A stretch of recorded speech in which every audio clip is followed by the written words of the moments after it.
Hi everyone, this is Rob Roy and welcome to the Elliott Wave Options U.S. Market Update. Well, today the market completed the Elliott Wave Zig-Zag Grand Slam, the fourth zigzag in this current wave 5 pattern's target was hit today. So where do we go from here? Got a few ideas.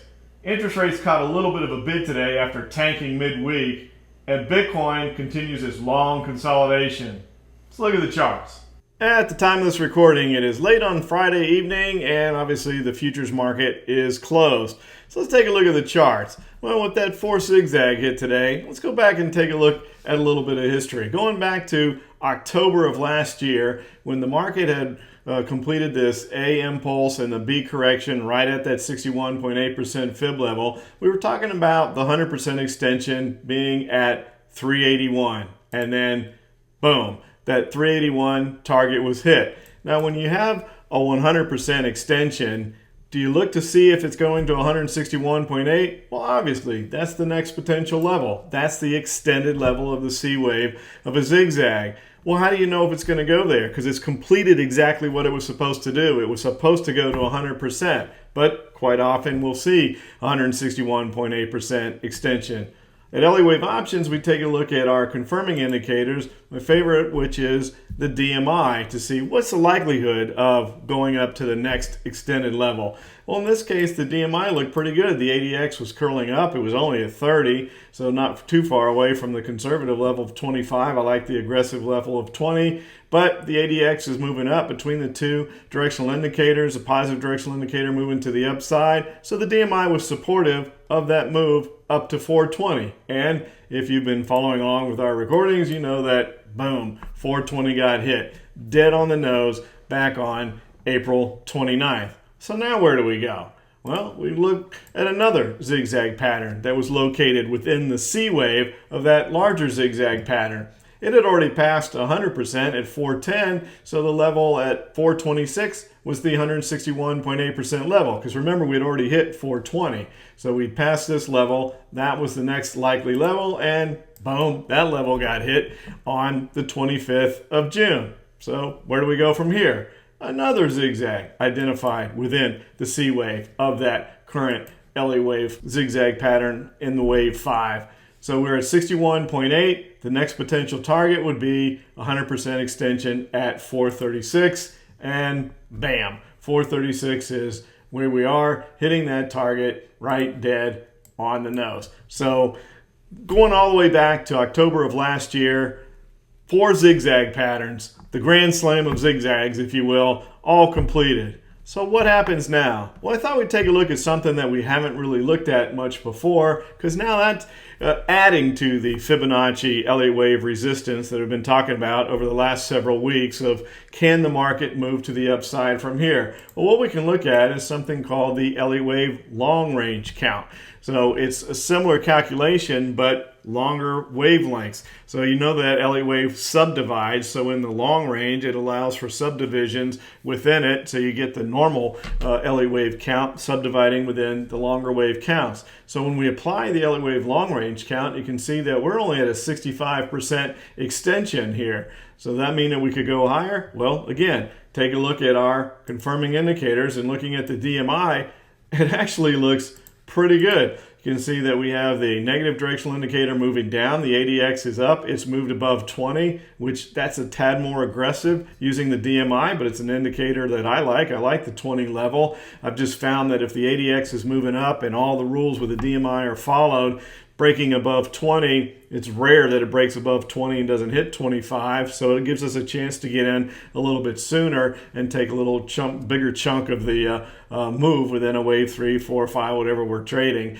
at that point in time. And you can see the positive directional indicator moving vertically to the upside, great separation between the two. It really looks pretty good for the market to continue. So if it were to continue, where would we go? Well, that next level would be a 100% extension. Now remember, that's an extended level. We've already hit the 61.8, which would be the expected target. So once again, this would be a further extension. So even on the long range, we've hit a fib and Elliott Wave resistance level, but to move to the next level, 460 could be the target. Well, what could derail this?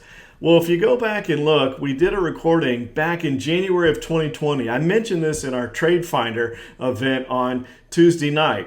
So, by the way, if you haven't signed up for our Trade Finder, it's free every Tuesday night. We do a market update. We take a look at case study considerations. Invite you to come. It's a lot of fun. Do a Q&A at the end of it. You can find a link in the comments section here, or go to our website, ewotrader.com, and you can sign up for it there. Love to have you. But in this last week's Trade Finder, I reminded the viewers that back in January of 2020, we did an Elliott Wave forecast for the year 2020. And we talked about what potential black swans could be out there. And we listed 3 things that could derail the market. The market was rallying hard in January of 2020. And one of the things that it brought up was the coronavirus.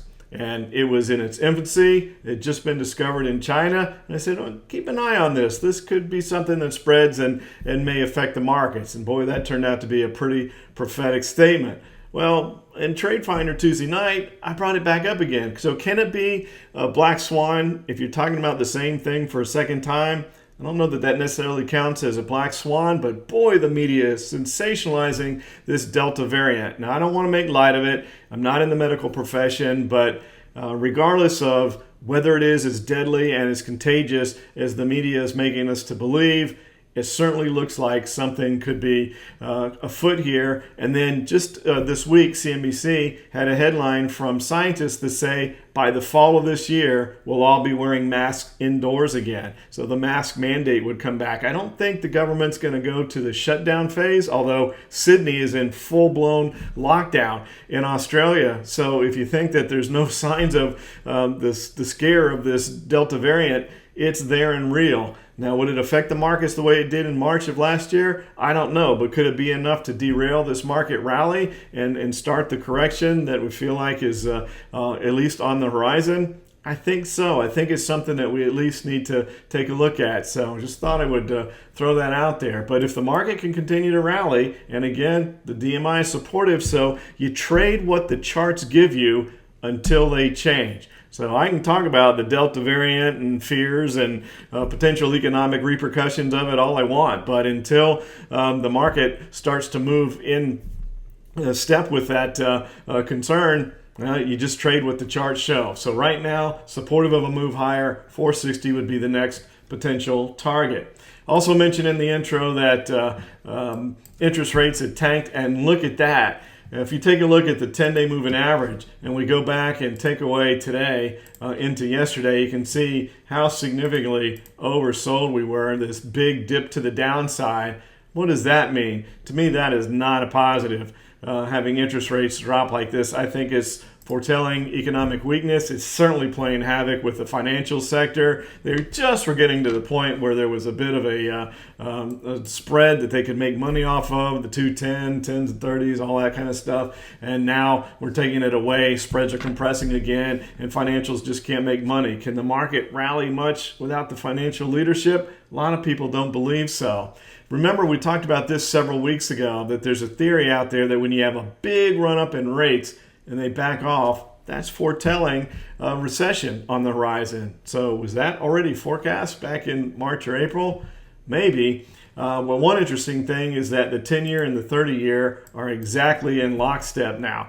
Remember when they were reading differently, one was in a wave 5, one was in a wave 3? Not now. They're both totally, completely in sync, and I think it's showing economic weakness. Now, we did get a bounce back today, but that's just because we had those severely oversold conditions yesterday. So when you see this, you want to know, okay, where's the dollar? Is this affecting the dollar? And if we are going to have global economic weakness, the dollar should stay firm because it is that currency of last resort, that when there's global economic weakness, money runs to the dollar, viewed as the safe haven currency, if you will. Well, a bit of a down day in the dollar today, but all in all, pretty strong. This wave 4 in the wave 5 pattern has disqualified the entire downward wave 5, so you can just really take that off. It's now disqualified, and you can see running into a little bit of resistance, but up near these previous highs. Now, what should happen if the dollar does start to tank? To me, that's a really scary scenario. If we have rates dropping, indicating economic weakness, and the dollar drops, that could be a global recession, not just global economic weakness. So I go back to the fact that I still think there's enough storm clouds on the horizon that we need to be really cautious of this and keep that in mind. Trade what the charts are telling you, and right now they're moving to the upside, but be very, very careful. I do think that there's a lot of grooming going on. Shorts they're smart. People in the short trading industry are on the short side. They take a lot of risk, so they tend to be smart. I think they're just setting people up with this buy the dip, buy the dip, buy the dip, and programming people every time the market dips to buy it. At some point in time, we're going to dip.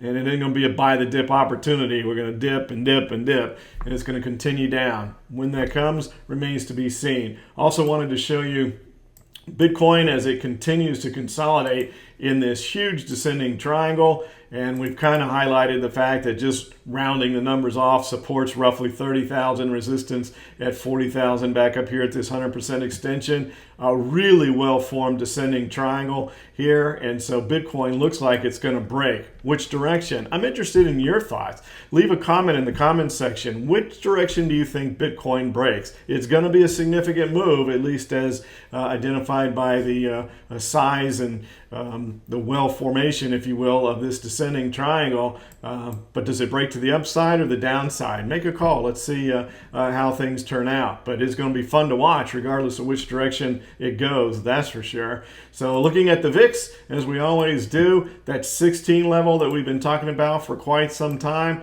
boy, it got broken, and it looked like, okay, we broke it going into the holiday weekend. We're going to have a little bit more of a downward move, but no, right off the bat, the beginning of the week, Tuesday, back up above 16, and that's where we sit, hovering back above that 16 level. So it looked like the VIX was potentially going to head lower. Remember, we've been down to 12 and 10 going back a year or so ago, but nope, right back above that level of 16, indicating that there's still that concern and volatility moving into the market. So hope you had a great holiday weekend last weekend, have had a good week, and look forward to talking to you again next week. Take care, everybody.